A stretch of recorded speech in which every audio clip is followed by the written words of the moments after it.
going to cover some rules for exponents. X squared means the same thing as x times x. X cubed means the same thing as x times x times x. So if we're multiplying them all together, you're multiplying 5 factors of x. We can write it as x to the 5th power. Now if you think about it, what operation can you do between 2 and 3 to get 5? We'll add. 2 plus 3 is 5. So we can write the rule as to multiply with the same base, add exponents. Make sure it's the same base. Part B, we have x's and y's, so you only add the exponents on the x's, on the ones that match up, so the same base. X times x cubed, x is the same as x to the 1st power, 1 plus 3 is 4. Y to the 5th times y to the 7th, when you multiply with the same base, add exponents. 5 plus 7 is 12. X squared to the 5th power, that means 5 factors of x squared. And then if you use the previous rule, you can add all of your exponents together. 2 plus 2 is 4, plus 2 is 6, plus 2 is 8, plus 2 is 10. So we have x to the 10th power. What operation can you do between the 2 and the 5 to get to 10? Well, multiply. So when you raise a power to a power, you multiply your exponents. So y cubed to the 7th power, we can multiply the 3 and the 7 and get 21. When you have a product to a power, you're going to raise each factor to the power. So x squared has to be brought to the 4th power, y cubed has to be brought to the 4th power. And so power to a power, we multiply exponents. 2 times 4 is 8, 3 times 4 gives us 12. So raise each factor to the power. Negative 2 is a factor here, so negative 2 has to be brought to the 3rd power, x to the 5th has to be brought to the 3rd power, y to the 4th has to be brought to the 3rd power. Negative 2 cubed, negative 2 times negative 2 is positive 4, times negative 2 again is negative 8. Power to a power, multiply exponents, 5 times 3 is 15, 4 times 3 gives us 12. Monomial expression is simplified when each factor, or you could say variable, appears only once. There are no power to powers. All fractions are in simplest form, or you could say reduced form, and there are no negative exponents.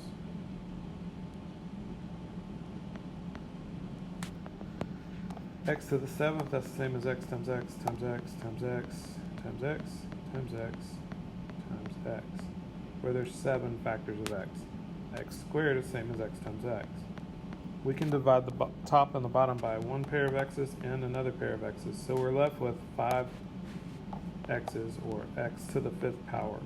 You could put it over 1, or you can just write x to the 5th power. So what operation can you do between the 7 and the 2 to get to 5? Well, subtraction. So when you divide with the same base, you subtract exponents. 10's bigger, so do 10 minus 7, you get 3. X cubed is on the bottom, you have a placeholder of 1 on top. If everything divides out of the numerator, make sure you put a 1. If you thought of it a little different way, you could do 7 minus 10 and you get negative 3, and then you have to know what negative exponents mean, which is 1 over the same base to the positive power, so you still get 1 over x cubed. And remember, you can't leave a negative exponent in your final answer. Part C, 12 divided by 3 gives us 4 on top. 7's bigger for the x's, so 7 minus 3 is 4, so x to the 4th will be on the bottom. 5's bigger, 5 minus 2 is 3, so y cubed will be on top.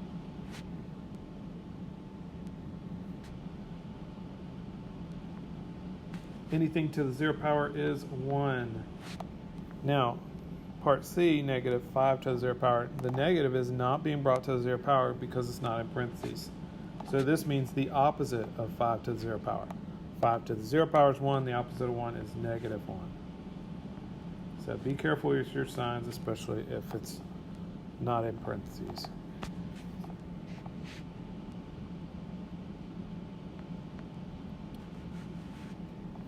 Any non-zero number raised to a negative power is the reciprocal of the same base to the positive power. Reciprocal just means flip. So we can flip this fraction, put 4 on top, x on the bottom, and now it's raised to the 2nd power. So you can raise the numerator to that power, denominator to the power of 4 squared, 16. So 16 over x squared is our final answer. X to the negative 3 power, if you think of x as a fraction, x over 1, then you can flip it and raise it to the positive 3 power.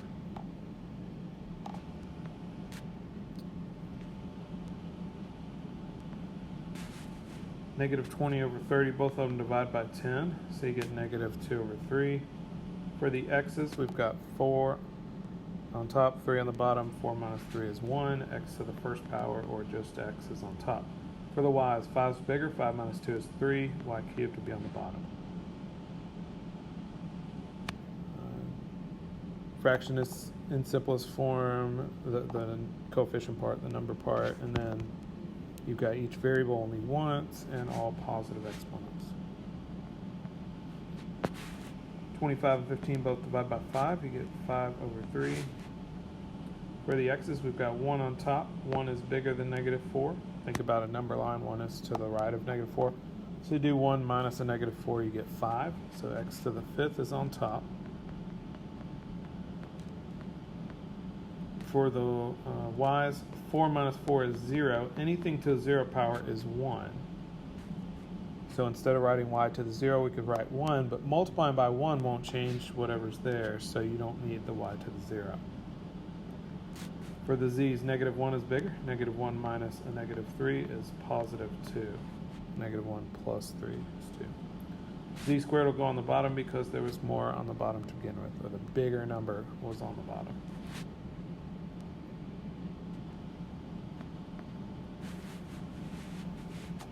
Five is bigger than negative 2, so do 5 minus the negative 2, and you get 7. So x to the 7th over 1, or just x to the 7th.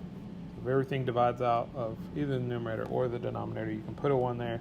If it's a 1 on the bottom, you don't really need it. You can write it without writing a fraction. Negative 3 is bigger than negative 9, so you can do negative 3 minus a negative 9, and you get positive 6. X to the 6th is on the bottom because negative 3 is bigger. Need a placeholder of 1 on top.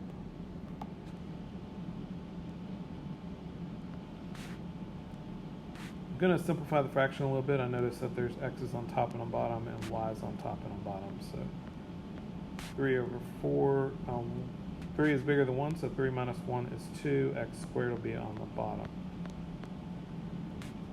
5 is bigger than negative 2. 5 minus a negative 2 is 5 plus 2. That's 7. Y to the 7th will be on top. And z can stay where it is. At this point, we still have a negative exponent. Negative exponent means the reciprocal to the positive power. So flip the fraction and raise it to the positive power. And I forgot what I was doing there. Flip it. Now it's to the positive power. You got a product on top, raise each factor to the power, and on the bottom, raise each factor to the power of 3.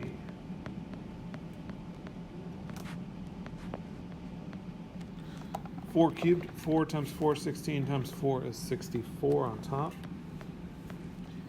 Power to the power multiply exponents. 2 times 3 gives us 6 on the bottom. 3, or x to the 6 on top, sorry. 3 cubed, 3 times 3 is 9 times 3 is 27 on the bottom. Power to the power multiply exponent. 7 times 3 is 21. And z cubed. 64 and 27 don't have any common factors, so we're done.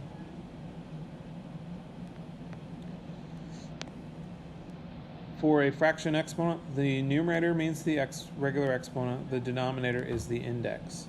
So 8x all to the 1/2 power is the same as the square root of 8x to the first power. Now anything to the first power is just itself, and square root's the most common root we use, so we don't have to write the index of 2. Part B, only the z is being brought to the 1/2 power. So 6 will be in front of the square root of z. Again, 1/2 power means the square root. Part C, you've got 12x, that whole thing to the 2/3 power. So the 12x part is being brought to the second power, and it's the cube root of all that. You can write it that way. Notice the denominator is the index, the numerator is the regular exponent.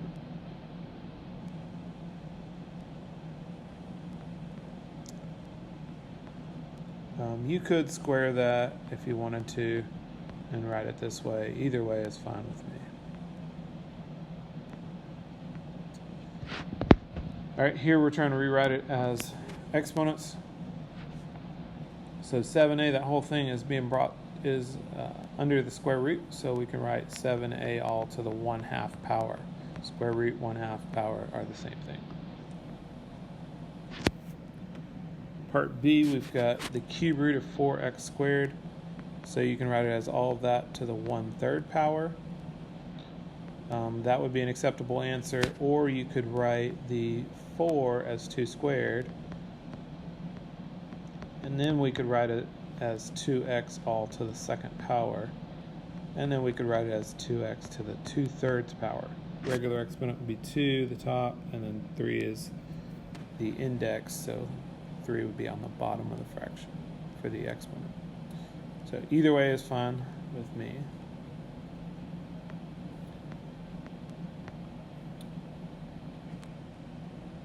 One-fourth power, same thing as fourth root. What to the 4th power is 1/16? Well, 1/2 times 1/2. You could think of it as the 4th root of the numerator and 4th root of the denominator. 1 times 1 times 1. Start over. 1 times 1 times 1 times 1 is 1. So the 4th root of 1 is 1. 4th root of 16. What times itself 4 times is 16. 2 times 2 is 4 times 2 is 8 times 2 is 16. So we get 1/2 for our final answer. You can be thinking through what to the 4th power is 16, which is 2. You can use a calculator on these. So if you're going to use a calculator, make sure you learn how you put that in there. What to the 5th power is 3,125? Well, you can break it down using a factor tree, and you see that it's 5 to the 5th power is 3,125. So the 5th root of 3,125 is 5.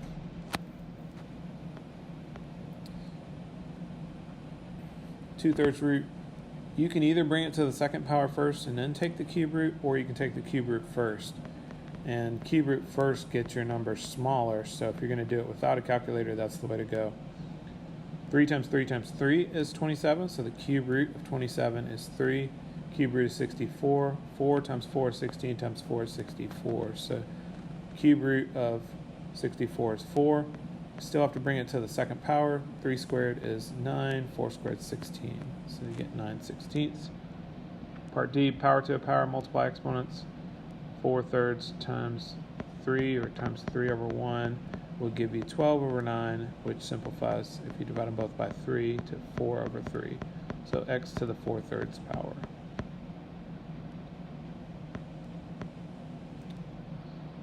Part A, we want to figure out what exponent would 2 have to be raised to get 512. You can do some trial and error. If you do 2 times 2, you get 4, times 2 is 8, times 2 is 16, times 2 is 32, times 2 is 64, times 2 is 128, times 2 is 256, times 2 is 512. So that's 2 to the 9th power. So x must be 9.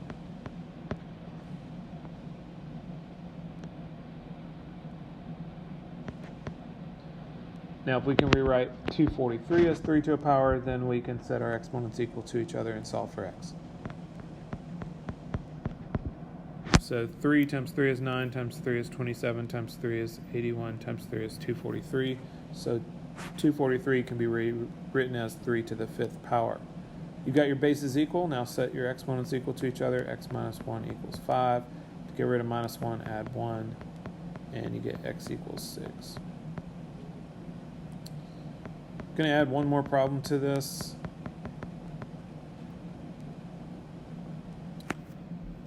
Now, first glance, you're looking at 32. You're saying, okay, how many times do I have to multiply 4 together to get 32? 4 times 4 is 16, times 4 is 64, not 32.